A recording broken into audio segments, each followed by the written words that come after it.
Bien, qué alegría volverlos un domingo más. Estamos contentos de que el Señor haya estado con nosotros. Hoy día amaneció bastante frío, bien nublado. Me decía, había gente de Algarrobo que venía, no sé, como de verano. Se encontró con una niebla terrible. Así son los climas aquí, así que siempre abrigadito, esa es como la regla, aunque aquí ponemos estufita y todo, siempre abrigadito. Seguimos nosotros trabajando, seguimos nosotros hablando en esta historia de... Hoy día nos toca hablar de Abraham, en esta historia de gracia, cuando Dios se encuentra con personas y transforma vidas. Y hemos estado haciendo un recorrido por el Génesis. Hoy día vamos a abrir nuestras Biblias en Génesis 22. Les pido por favor que puedan ahí abrirla, prenderla, lo que le quede más cómodo.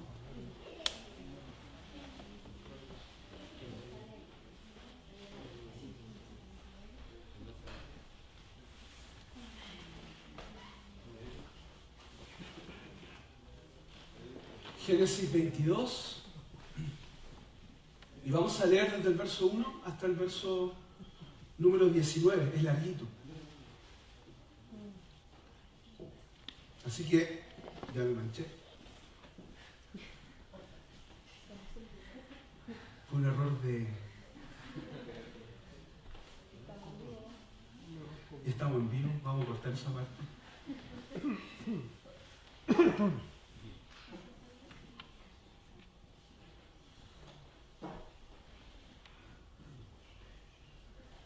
Está ejemplificando el texto que el aceite baja por la barba de Aarón. Estaba ejemplificando eso. Génesis 22 del 1 al 19. ¿Lo tienen?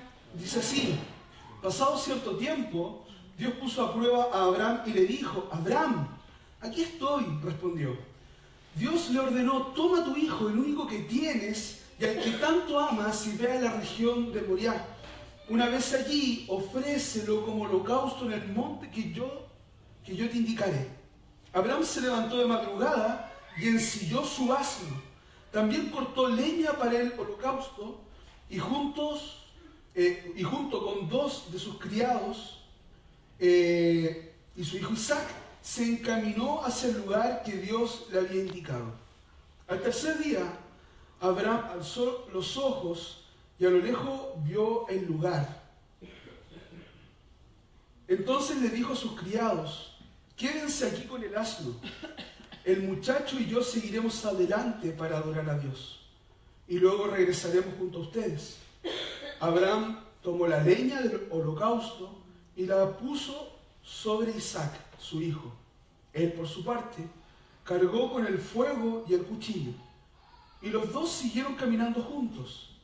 Isaac le dijo a Abraham: Padre, dime, hijo, he aquí tenemos el fuego y la leña. Continuó Isaac: pero ¿dónde está el cordero para el holocausto? El cordero, hijo mío, lo proveerá Dios, respondió Abraham. Y siguieron caminando juntos. Cuando llegaron al lugar señalado por Dios, Abraham construyó un altar y preparó la leña. Después ató a su hijo Isaac y lo puso sobre el altar, encima de la leña. Entonces tomó el cuchillo para sacrificar a su hijo. Pero en ese momento el ángel del Señor le gritó desde el cielo: Abraham, Abraham. Aquí estoy, respondió. No pongas tu mano sobre el muchacho ni le hagas ningún daño, le dijo el ángel. Ahora sé que temes a Dios, porque ni siquiera te has negado a darme a tu único hijo. Abraham alzó la vista y en un matorral vio un carnero enredado por los cuernos. Fue entonces, tomó el carnero y lo ofreció como holocausto en lugar de su hijo. A ese sitio Abraham le puso por nombre: Señor provee. Por eso hasta el día de hoy se dice: en un monte provee el Señor. El ángel del Señor llamó a Abraham por segunda vez desde el cielo y le dijo: ¿cómo has hecho esto y no me has negado tu único hijo? Juro por mí mismo, afirma el Señor, que te bendeciré en gran manera y que multiplicaré tu descendencia como las estrellas del cielo y como la arena del mar. Además, tus descendientes conquistarán las ciudades de sus enemigos, puesto que me has obedecido. Todas las naciones del mundo serán bendecidas por medio de tu descendencia. Abraham regresó al lugar donde estaban sus criados y juntos partieron hacia Berseba, donde Abraham se quedó a vivir. Oremos. Señor, queremos darte infinitas gracias, Padre, porque tú puedes, Señor, hoy día transformar nuestros corazones, nuestra mente, y podemos, Dios, escuchar tu palabra. Padre bendito, te quiero rogar, Dios, de que tú puedas estar con nosotros, que tú puedas, Señor, hacernos entender las verdades que son eternas, que tú puedas, Señor, hacernos comprender lo que tú tienes, Dios, para nuestras vidas, de tal manera que nosotros podamos, Señor, ser transformados y renovados por medio del Espíritu Santo. Gracias, Espíritu Santo, porque nos hablas. Gracias por tu palabra, en el nombre de Jesús. Amén. Cuarta historia de gracia, Abraham, Isaac. Es una historia que nosotros hemos escuchado, la historia donde Abraham le entrega su único hijo a Dios. Estuvo a punto de entregárselo, de matarlo, porque Dios le había ordenado. Sin embargo, vemos esta aparición repentina del cielo donde el ángel le dice que no lo haga, y vemos también una escena bonita ahí cuando el carnero es encontrado. Es interesante, nosotros venimos avanzando y nos hemos encontrado y nos hemos topado con historias que son sorprendentes. Desde ahora, desde el principio te digo, esas historias son verídicas. Esas historias sí pasaron, realmente sucedió de esta manera. Dios no es alguien para andar inventando cosas, de verdad pasó. La pregunta es cómo nosotros nos encontramos con esta historia. A simple vista, y una de las cosas que más nos impactan es cómo es posible que Dios pida que el único hijo de Abraham sea muerto y sacrificado porque Él lo ordena. Nuestra vista de repente se va a esos lugares, pero la verdad es que esta historia nos dice muchas cosas y nos da mucha esperanza, y eso es lo que hoy día quiero conversar con ustedes. Quiero que nosotros meditemos en eso y quiero que nosotros podamos trabajar desde esto, desde saber cómo Dios actúa, cómo Dios nos ama y cómo a través de su palabra nos da esperanza. Ustedes conocen a nuestro hijo, ¿cierto? Josué y Matías. Sin duda vinieron a cambiar drásticamente nuestras vidas. El ser papá te da una perspectiva diferente de vida completamente. O sea, de verdad, yo era una persona y ahora soy otra. Más cansado, más enojón y todas esas cosas. ¿Más qué? Más viejo. No, enojado y eso. Y no sé si los papás están más cansados o no sé qué, pero es difícil la paternidad. Ustedes se han dado, se han dado cuenta cuando uno está en el sillón y está todo tranquilo y está descansando, algo está mal. Hay algo que está pasando que no encaja. Es imposible sentarte a ver una película y que esté todo tranquilo y en paz. Algo están haciendo tus hijos. O están llorando, o están llorando. Yo castigo a mi hijo cuando... No castigo cuando llora. Vamos a darle espacio a la pequeña Eli para que bote toda esa energía. Pero algo pasa. O sea, sentarse a comer tranquilo es lo mismo. No sé, generalmente los niños comen primero que uno. Y cuando uno está comiendo te piden el postre, que te piden el jugo, no te dejan en paz. Esos son los niños. Día tras día es difícil tener que disciplinarlos. Yo le decía a la luz, fuimos a ver a una familia, y yo le decía a la luz, menos mal que yo no tengo una hija, porque me costaría mucho retarla. Claro, como los dos son hombres, pero imagínense retar a la Eli. ¿Es difícil o no, Priscila? ¿Es difícil? O el Carlos, como que, uy, es difícil. Como, menos mal que no tengo, de verdad que no tengo una niña. Y a todos nos gustaría que la cosa fuera diferente, pero no, al final del día nos damos cuenta con la luz que ellos son quienes quieren o pretenden controlar cada situación de sus vidas. Son tan pequeños pero tienen tanta determinación en hacer lo que ellos quieren que siempre nos sorprenden, de verdad. De hecho, esta semana pasó algo interesante. Matías llegó del colegio y estaba todo bien, llegó súper contento, llegó del colegio y entró a saludar a la mamá. Y yo estaba trabajando, bueno, yo llegué con ellos, me fui a trabajar en la oficina y de repente oigo la luz enfrentándose a Matías. Ustedes conocen a Matías, tiene 4 años, es así una cosa. Y de repente escucho la luz enfrentándose al Matías. Y él estaba desobedeciendo, entonces la luz se puso firme y le decía algo, yo no entendía bien. Y ustedes saben que cuando un papá está disciplinando, el otro no debería intervenir hasta que la situación lo amerite. Y si va a intervenir, es para apoyar al papá que está disciplinando. Les doy un tips a los papás, ¿sí? No se contradigan cuando ustedes tienen que trabajar en equipo. Porque aunque no lo crean, ellos tienen más control sobre nosotros, porque nosotros tenemos que trabajar en equipo. Y mi esposa siguió enfrentándose, yo escuchaba pero no entendía bien qué pasaba, y escuché de repente un llanto. Y yo dije, bueno, se terminó, pero no.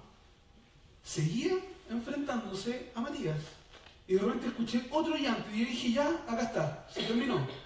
Y no, seguía enfrentándose, seguía la luz diciéndole, y yo escuché un tercer llanto, y la tercera la decía. Ahí sí que se terminó. Entonces yo salí de la oficina y fui a ver cómo estaba la luz, a darle un masaje, así, tercer round. Y yo le pregunté qué había pasado. Entonces ahí ella me explica que nuestro hijo se había atrincherado con el control remoto. Entonces la luz le decía, no vas a ver tele, pásame el control remoto. Y él le decía que no. Castigo, no le voy a decir cuál es el castigo. Castigo. Lloró. Pásame el control remoto. No quería pasar el control remoto. Segunda vez fue a quitar el control remoto, escondió el control remoto. Y ahí ya no se lo aguantó. Tercera vez correctivo, llorando, castigado. 24 horas sin comida, sin agua. Y de pie en la esquina de la casa. Algo suave, fue un castigo suave. Como la abuelita que lo mató. Él sabía que venía el castigo, él sabía que venía el reto, él sabía que le iba a pasar mal, él sabía que él no podía ganar. Yo no sé qué pensó, pero él saca el control remoto cuando se lo van a quitar y él se atrinchera y no quiere pasar el control remoto porque él quiere hacer lo que él quiere. Él quiere tener el control de su vida. A él no le importó la autoridad, lo único que le importaba era tener el control remoto. Ahora nosotros necesitamos entender esto. Nuestros hijos se parecen mucho más a nosotros de lo que nosotros quisiéramos. Nuestros hijos nos muestran de una manera cruda una realidad no menor en cada uno de nosotros. Todos nosotros queremos gobernar nuestro mundo. Todos nosotros queremos tener el control remoto de nuestro mundo. Y nos atrincheramos teniendo y queriendo tener el control de nuestro mundo. Yo no sé si a usted le hace sentido, a mí me hace mucho sentido. Mi hijo tiene 4 años, nadie le enseñó a hacer eso. Y él quiere gobernar su mundo, quiere comer a la hora que él quiere dormir a la hora que él quiere dormir. Él quiere andar desabrigado cuando tiene que estar abrigado y quiere andar abrigado cuando debiera andar desabrigado. Es una contradicción en sí mismo muchas veces. Pero él quiere tomar el control de su mundo. Y usted igual, yo igual, queremos tomar el control de nuestro mundo. Cada uno de nosotros nos enfrentamos a la autoridad de Dios y queremos gobernar el curso de nuestra vida. Eso nos parece es lo que no nos hemos dado cuenta. Cuando nosotros intentamos gobernar el curso de nuestra vida, no nos estamos enfrentando a nuestros papás, no nos estamos enfrentando a nuestros mejores amigos, no nos estamos enfrentando a la sociedad, a nuestros empleadores. No nos estamos enfrentando al Estado, nos estamos enfrentando a Dios. Y eso parece que nosotros no nos hemos dado cuenta. Queremos gobernar el curso de nuestra vida, queremos tener el control remoto y nos atrincheramos en nuestra racionalidad, nos atrincheramos en nuestra emocionalidad para conseguir lo que queremos. Si Dios no cumple la lista de deseos que nosotros tenemos, Entonces hacemos un espectáculo de aquellos, tal como lo hace un niño cuando va a un supermercado y pide algo y el padre no se lo da. ¿Han visto ese espectáculo? Y uno dice, ¡uy, qué vergüenza!, ¿no? Y cuando a uno se lo hacen, como que se siente observado y juzgado. Es como, ¡uy, el padre que tiene! De hecho, una vez estaba en el Mayuco comprando pan y voy con Matías y Josué a comprar pan. Voy a dejarlo súper bien parado a mi hijo, pero no importa. Entonces, hablemos de ustedes mejor.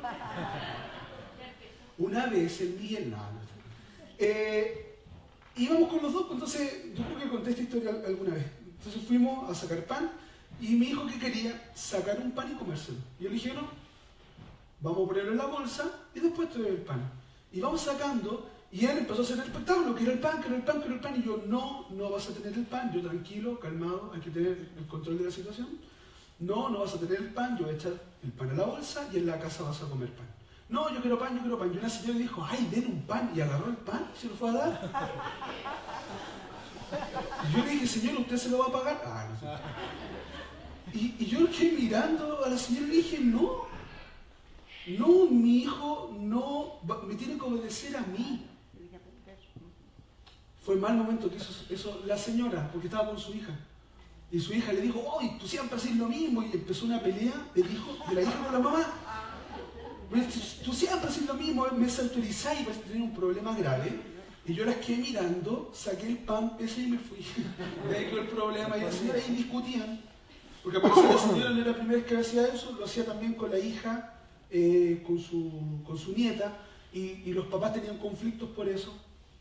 Nosotros generalmente somos así, hacemos un berrinche de aquellos, cuando Dios no nos da lo que nosotros queremos, pero sí nos da lo que nosotros queremos, celebramos su amor y celebramos su grandeza, su bondad, su misericordia, su amor, pero cuando no nos da, nos ponemos mal, hacemos berrinche, y así como Matías, así como Josué, así como cada uno de nuestros hijos, así como nosotros todos juntos buscamos hacer algo contra el diseño del Creador. Eso es lo que hemos venido hablando. Adán y Eva atentaron contra, ¿qué cosa? El diseño del Creador. La tierra de Noé atentó contra el diseño de la creación. La torre de Babel atentaron contra el diseño del Creador. Y en Abraham no es distinto. ¿Se fijan que hay una tendencia en nosotros? ¿Se fijan que hay una característica en nosotros? Entonces tenemos que saber que esta es nuestra tendencia. ¿Por qué es importante saber que esta es nuestra tendencia? Porque esto nos va a ayudar a crecer. Miren, esto fue lo que pasó con Abraham y Sara. Ellos eran un matrimonio de avanzada edad, ¿no? Sin hijos, sin casa, eran nómades y cargaban con una promesa imposible de sostener. Abraham sería el padre de muchos hijos. Abraham sería el padre de muchos hijos sin tener ni la más remota oportunidad en términos humanos de tener hijos. Tenían como 100 años. 100 años. Y ellos deciden abandonar la sabiduría de Dios, desconfiar del carácter de Dios y quieren controlar su destino. Rechazan a Dios y finalmente tienen un hijo. Pero no vino de Sara, sino que vino ¿de quién? De Agar, de la sierva. Dios les dijo, ustedes van a tener un hijo, pero es la típica, una ayudadita al Señor. ¿Y qué dijo Sara? De acuerdo con Abraham, tengamos un hijo, pero tengamos de la criada, de la sirvienta, de Agar. Y tuvieron un hijo, pero no fue de Sara. ¿Qué es lo que está en juego aquí? De verdad, ¿qué es lo que está en juego aquí? Lo que está en juego, hermanos, es nuestra confianza en el Dios soberano sustentador del pacto de gracia.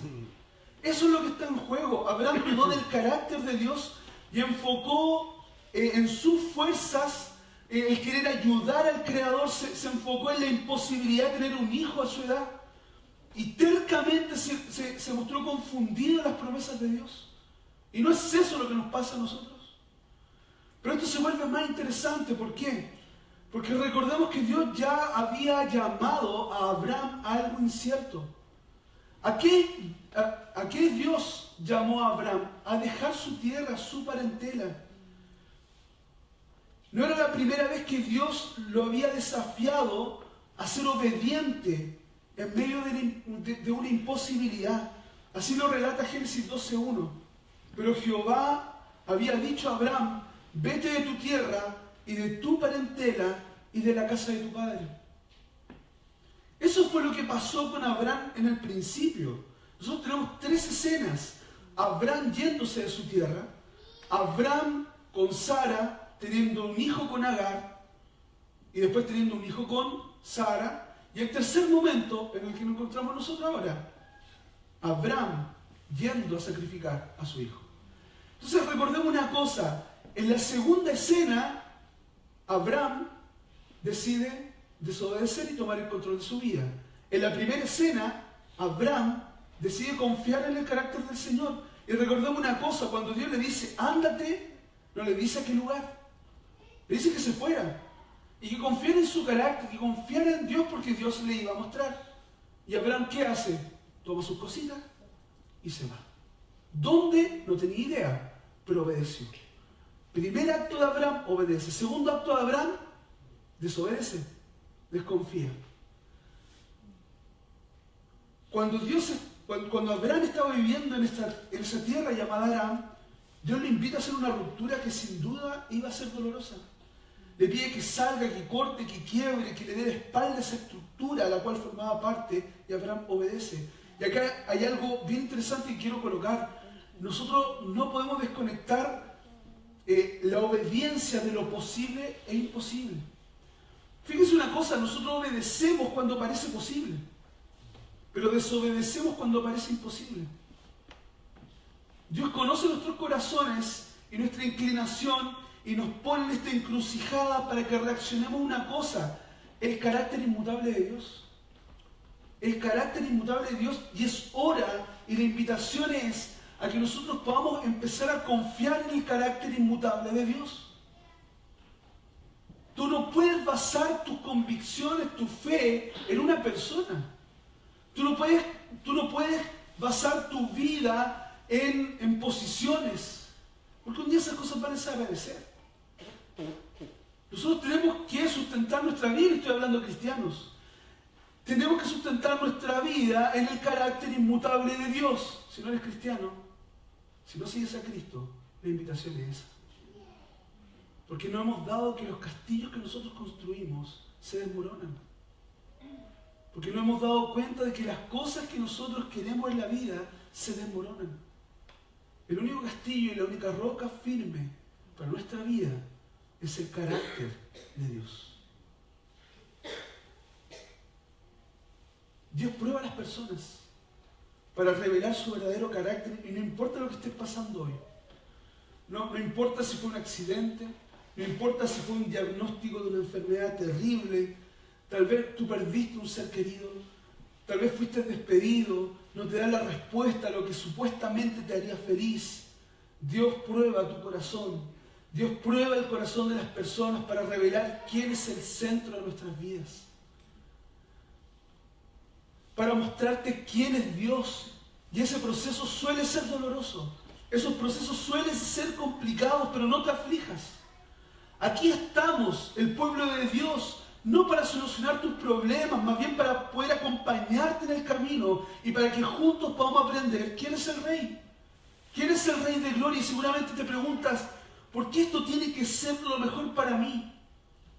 Porque estás dejando de someter tu asunto a tu intuición para doblegarlos ante la enorme sabiduría de un Dios inmutable, de un Dios que tiene un carácter que no cambia. Por eso tú puedes ser feliz, porque Él desea lo mejor para ti.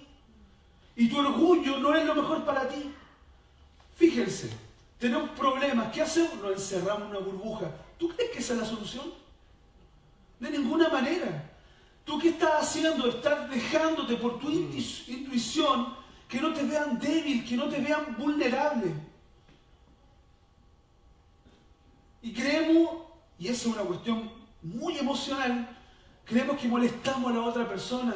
Hermanos, si usted con sus problemas me molesta a mí, yo tengo un problema. Usted no tiene un problema. Yo tengo un problema. Porque la comunidad, ¿para qué es? Para vivir procesos. Si tú estás angustiado, ¿por qué te carcomes solo? Y es por tu orgullo. Porque no nos permitimos que nos vean débiles. Porque nos da... ¿A quién de ustedes les gusta que los vean vulnerables? A nadie. Me gusta que me vean fuerte, decidido, y así me han dicho que ese es el curso de la vida. Ese no es el curso de la vida. No es el curso de la vida. Nosotros somos mucho más vulnerables de lo que nosotros creemos. Nosotros necesitamos personas. Es tan típico, vemos películas o series y vemos de que las personas por su orgullo quedan solas. Y nosotros automáticamente identificamos y decimos, ¡uy, pero qué terrible! ¿Por qué él no le dice al otro? ¿Cierto? Y fíjense usted, sus reacciones, fíjense cómo ustedes viven la vida. Son una película. Nuestra vida es de película, de verdad. Todo empieza con un sol gigantesco, bonito, y en medio de la película es todo una catástrofe. Así somos nosotros. Nosotros nos podemos despertar con un sol espectacular, ponemos el pie abajo y ya lo embarramos. Eso es lo que se dice comúnmente, despertar con el pie izquierdo.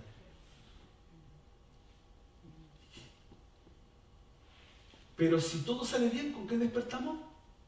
Con el pie derecho. Entonces, ¿dónde estás poniendo tu esperanza? En el pie con el que pisaste primero, cuando te despertaste. Pero no estás poniendo tu esperanza en el carácter del Dios vivo. No estás poniendo tu esperanza en quién es Él. Estás poniendo tu esperanza en una superstición que te dice, tú puedes controlar tu destino. Intenta controlarlo. Y vas a ver lo que va a suceder. Y es importante que nosotros entendamos esto porque Dios trata personalmente con nuestras vidas. De tal manera que nosotros podamos reconocer en nuestros caminos, en nuestras vidas, en nuestros pensamientos y lo que Dios hace con Abraham después de estos 2 eventos que le expliqué de restauración. ¿Por qué? Porque el camino a través de la fe trae consigo restauración. Miren lo que dice el texto, dice que después de haberlo llamado, Dios probó a Abraham. ¿Dios qué hace? Probó a Abraham. Dios le dijo a Abraham, y él dijo, heme aquí. Luego le dijo Dios, toma ahora tu hijo, tu único, Isaac, a quien amas, y vete a la tierra de Moriah, y ofrécelo allí en holocausto sobre uno de los montes que yo te diré. ¿Y qué hace Abraham? Sale muy de temprano, toma un asno, toma a su hijo, toma un par de criados, corta leña, tiene el fuego, tiene el cuchillo, y se va. Quiero que nosotros entendamos algo central en la historia que Dios nos muestra a través de Moisés. Moisés está relatando esta historia en el Génesis. Dios nos confronta para que podamos ser restaurados y aprendamos a confiar en su carácter. Y esto es interesante en varias maneras. ¿Por qué? Porque Dios es omnisciente y eso significa que sabía de antemano que Abraham no le iba a negar a su hijo, ¿no? Dios es Dios. Y Dios es omnisciente, o sea, lo sabe todo. Y Dios sabía que Abraham no le iba a negar a su hijo. Dios habita en la eternidad. ¿Creemos eso, cierto? Y eso significa que Dios ya había presenciado la escena. Vivir la eternidad es no tener tiempo. Es vivir en el principio y el fin. Es una locura. Nosotros no lo comprendemos, pero así es Dios. Y si Dios habita en la eternidad, eso significa que ya había presenciado esta escena. Dios es omnipotente y eso significa que Él tenía el poder para levantar a este niño o a este joven de los muertos, ¿no? Pero ¿quién no sabía estas cosas? ¿Quién necesitaba entender que los atributos de Dios son verdaderos? ¿Quién necesitaba ser restaurado de todas las maneras posibles? Abraham necesitaba entender quién era el Dios que él adoraba. Y a través de la fe Dios restaura la confianza de Abraham ¿en qué cosa? ¿En la superstición? ¿En lo que él puede hacer en la vida para conducir su vida y hacerlo bien? ¿Dónde Dios decide sustentar la confianza y la fe de Abraham? En el carácter de Dios. Al igual que con Abraham, Dios está tratando con tu vida en las áreas más recónditas de tu mundo. Está tratando con tu carácter para que pueda ser un reflejo de Cristo en tu vida. donde duele, para que seas progresivamente transformado en la imagen del Dios vivo.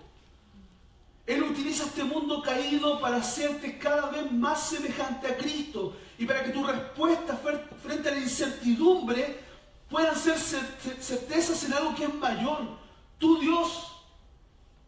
Ahí está tu desafío. Porque es verdad que cuando nosotros tenemos problemas, estamos problemados, no tenemos ninguna certeza. Dios quiere cambiar eso.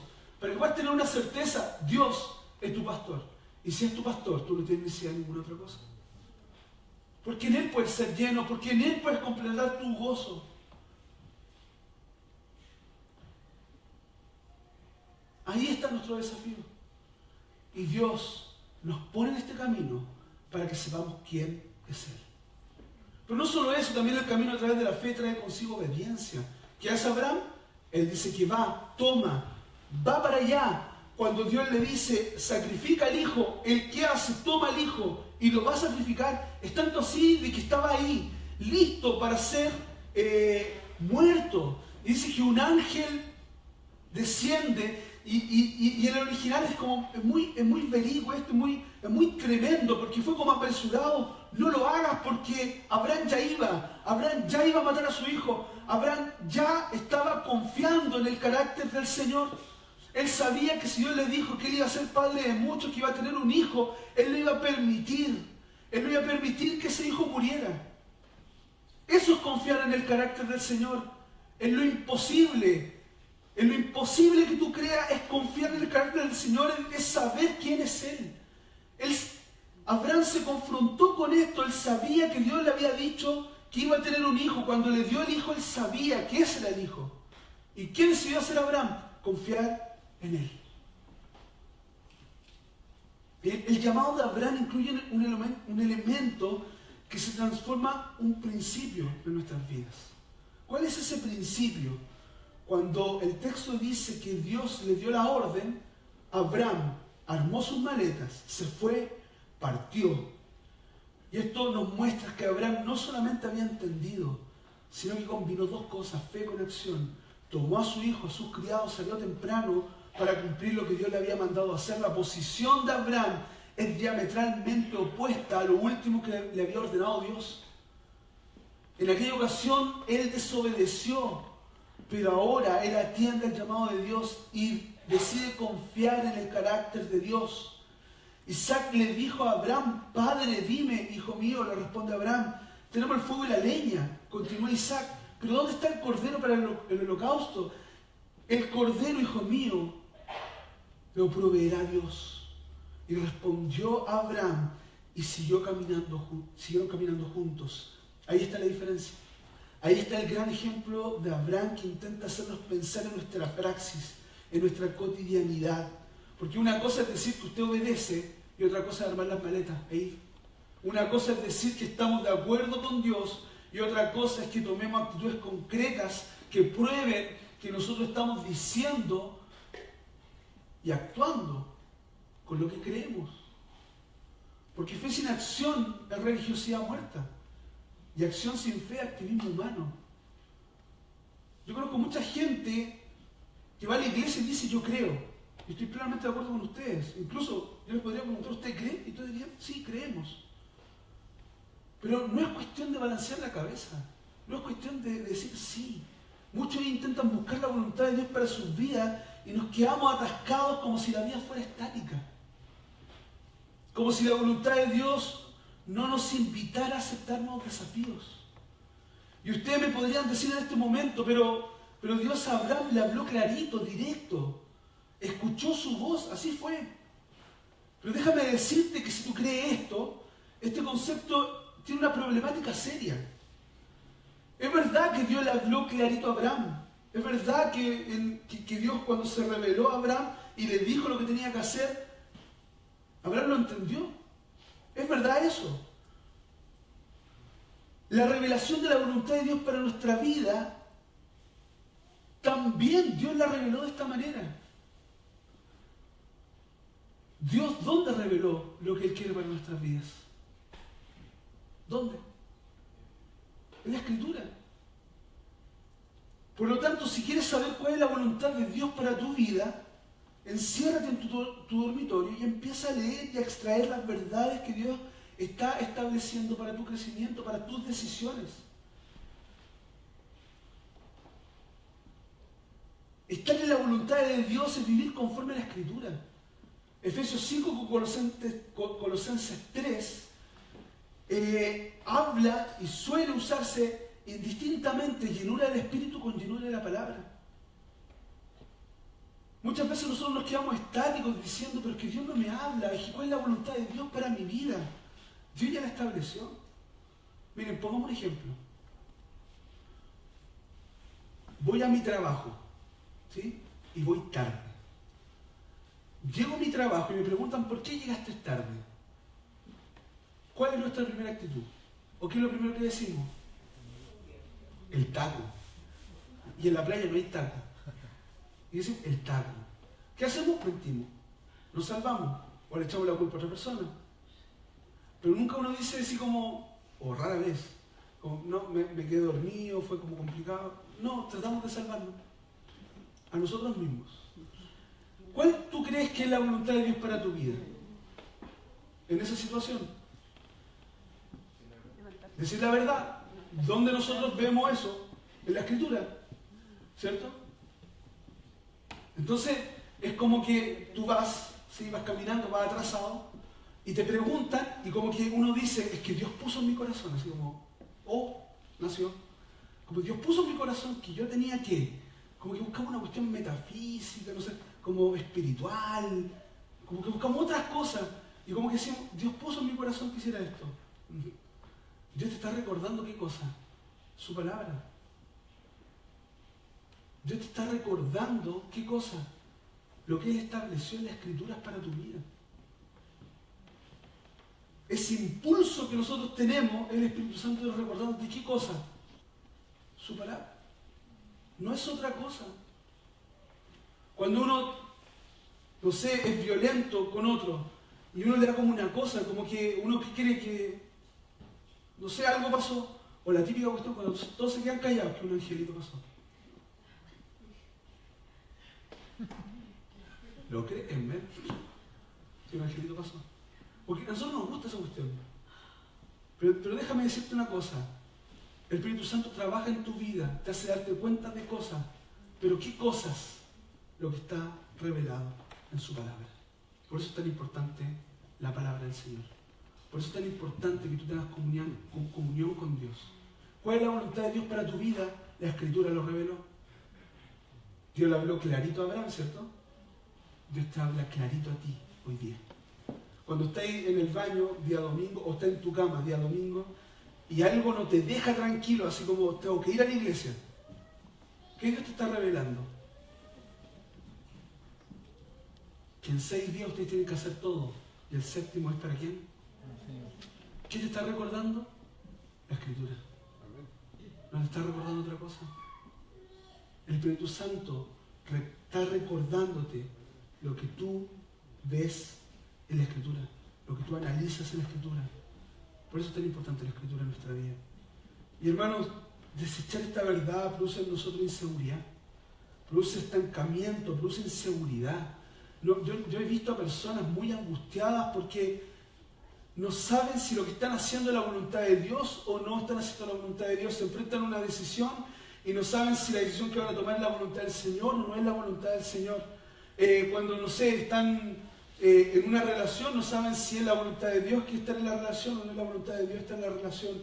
Cuando están en el trabajo, no saben si el trabajo es la voluntad de Dios o no es la voluntad de Dios. ¿Qué produce eso en nosotros? Inseguridad, estancamiento, produce angustia, como que todo lo que hacemos es cuestionable. Eso es lo que produce. Dios nos está llamando a una vida no estática. Dios nos está llamando a dar movimiento a nuestra vida, pero dar movimiento alrededor ¿de dónde? De la palabra de Dios. Si esa revelación, si la Escritura no es suficiente para que tú tomes una decisión en la vida, déjame decirte que no hay nada más. O sea, ¿es la Escritura o es la Escritura? La parafernalia que hoy han construido para vivir en medio de la presencia de Dios no existe. Nunca vas a caer en un trance para saber lo que Dios quiere. Porque déjame decirte una cosa, ¿para qué sirve la palabra revelada si podemos conseguir otras maneras? Podemos conseguir otras maneras en que Dios nos hable. ¿De qué sirve? Y esto es extraño. No sé si te ha pasado. Cuando nosotros compramos una máquina, por ejemplo, un microondas. La mayoría acá tiene un microondas, ¿no? O cualquier máquina, ahora mismo. Yo voy a poner el ejemplo de un microondas. Compramos un microondas. ¿Ustedes leen el manual? No. ¿Quién lee el manual? Sinceramente, una persona de las 400 que vemos hoy día acá. Estamos en vivo para que crean que cuando uno compra un microondas, hay un meme que dice que uno se cree inteligente hasta que se enfrenta a un microondas ajeno. Porque uno sabe cómo darle los 10 segundos, ¿sí? Uno se cree muy inteligente hasta que se topa con un microondas. Entonces, uno compra un microondas y uno no lee el manual. ¿Qué uno hace? Lo enchufa y empieza a apretar botones. Y sale la hora en el microondas, ¿se ha dado cuenta? Y uno dice, ¿cómo? Esta cuestión debe ser así. Y empieza a apretar botones para poner la hora. Y de repente empezó a funcionar el microondas, y uno parándolo. Le pone una tacita de agua por si funciona solo, porque uno no sabe. Y empieza a programar, a apretar botones, hasta que más o menos sabe una cosa. Calentar algo, ¿no? Calentar la agua. Cuando uno ya sabe cómo hacerla para calentar, ya está. Y la hora no importa. Les da lo mismo porque al final no supieron nunca cómo poner la hora del microondas. ¿Pero usted sabía que el microondas sirve para mucho más que calentar? E incluso uno puede hacer queque, puede cocinar, puede hacer muchas cosas en el microondas. Uno puede hacer un postre, uno puede de verdad, no sé, hacer cazuela. Poner semilla y calentar como guatero. Poner semilla, calentar como guatero. El microondas tiene una infinidad de cosas, pero ¿para qué usted lo ocupa? Para calentar la comida. Porque le digo, le falta un poquito al microondas. Esto es lo único que ocupamos en microondas.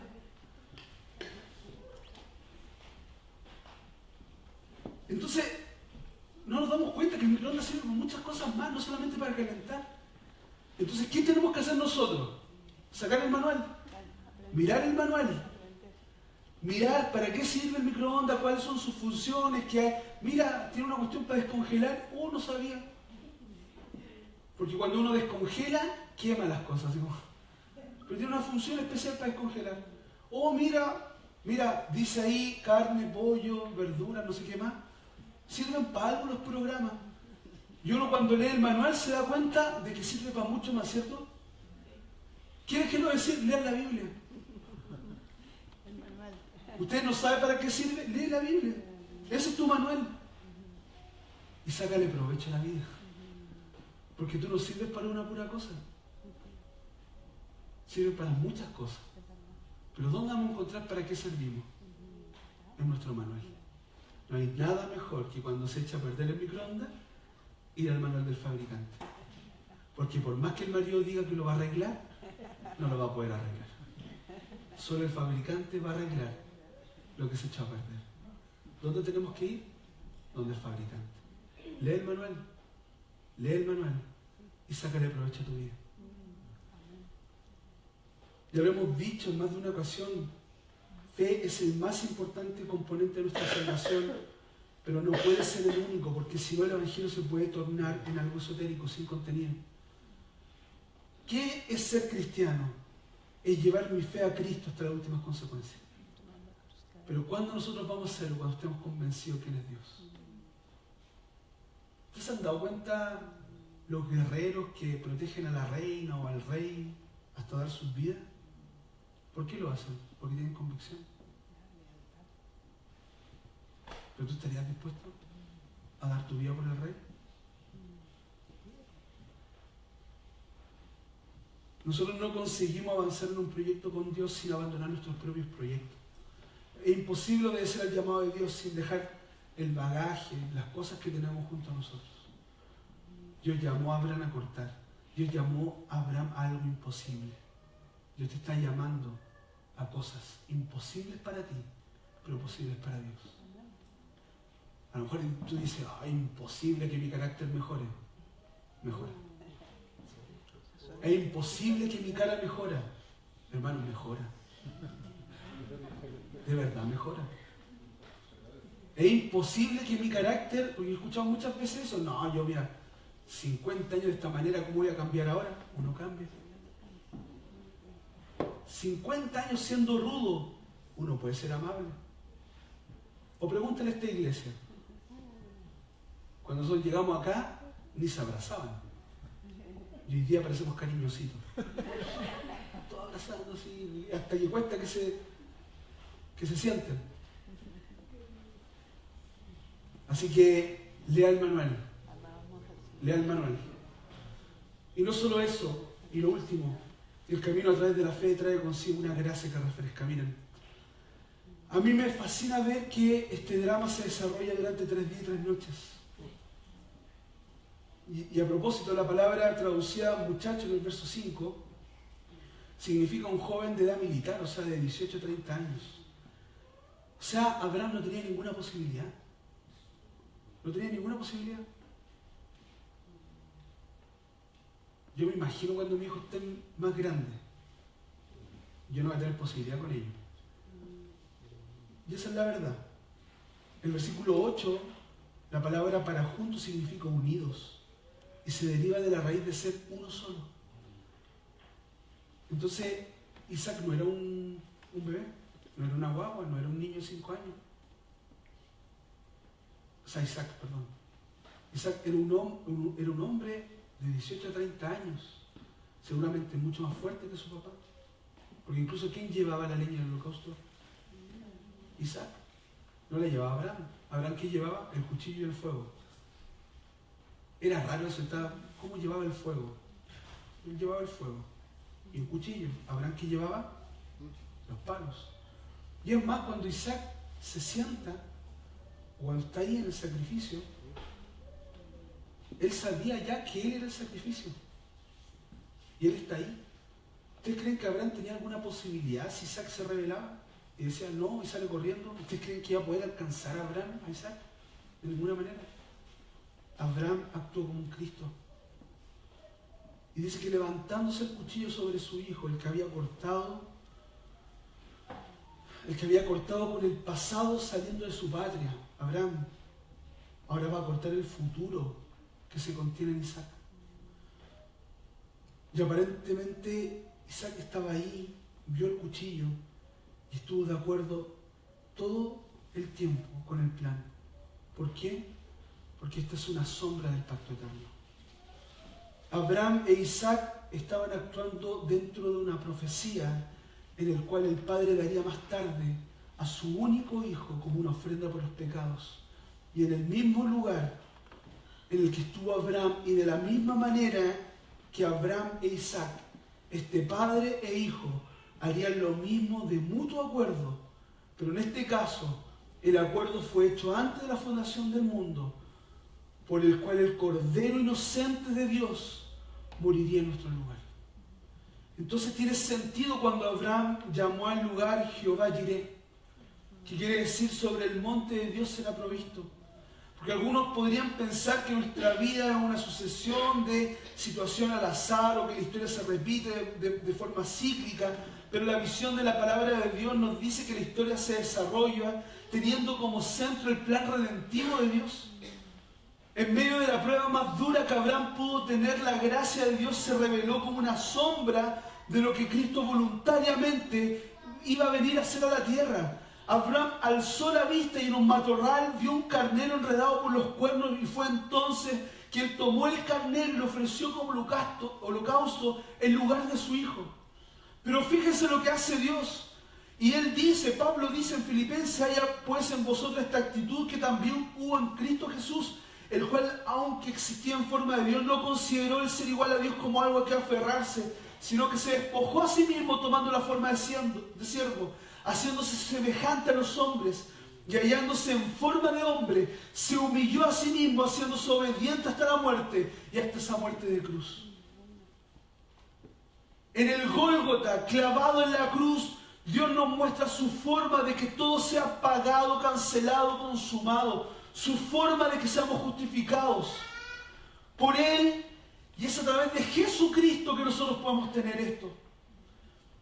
Todos somos moralmente corruptos, injustos, deudores.